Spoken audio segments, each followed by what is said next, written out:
Does the Bible allow divorce in the case of adultery, even if the adulterer is broken and repentant and seeking reconciliation? I don't think so.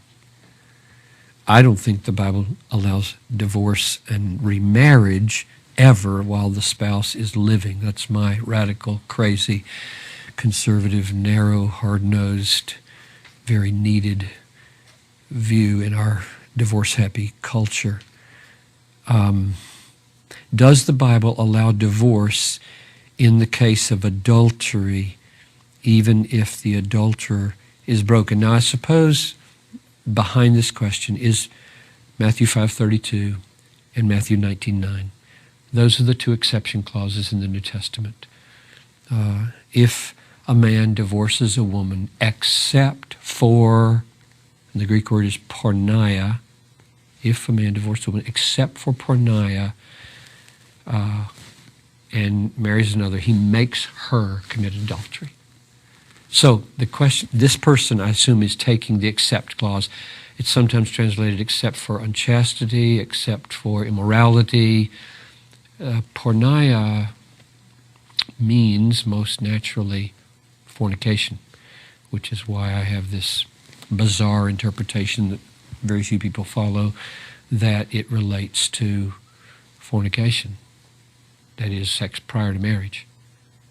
In other words, Jesus is not saying when he forbids divorce and remarriage that a sexual sin before marriage should keep you from marrying. And he did that because Joseph and Mary were in that situation in Matthew, and that's where these exception clauses occur. At least Joseph thought she was in that situation. So he's going to put her away and not marry her because he was a just man and didn't want to marry. And Jesus is saying, I don't have that situation in mind when I forbid divorce. So I don't think there is an exception for adultery in the New Testament, which means that especially if the adulterer were repentant, which is what this question is saying, does the Bible allow divorce in the case of adultery even if the adulterer is broken and repentant? And I suppose my main argument here, just leave aside all the disagreement with what I just said, because most everybody disagrees with me on those. Go to Ephesians 5 and say, husbands, love your wives as Christ loved the church. Well, has the church ever committed adultery? Like daily? So how a Christian husband can say to a penitent adultery committing wife, a penitent, you did it, and that breaks it, and it's over, and so I'm going to officialize it at the court. I don't see how any Christian husband can talk that way, can feel that way toward a broken and repentant.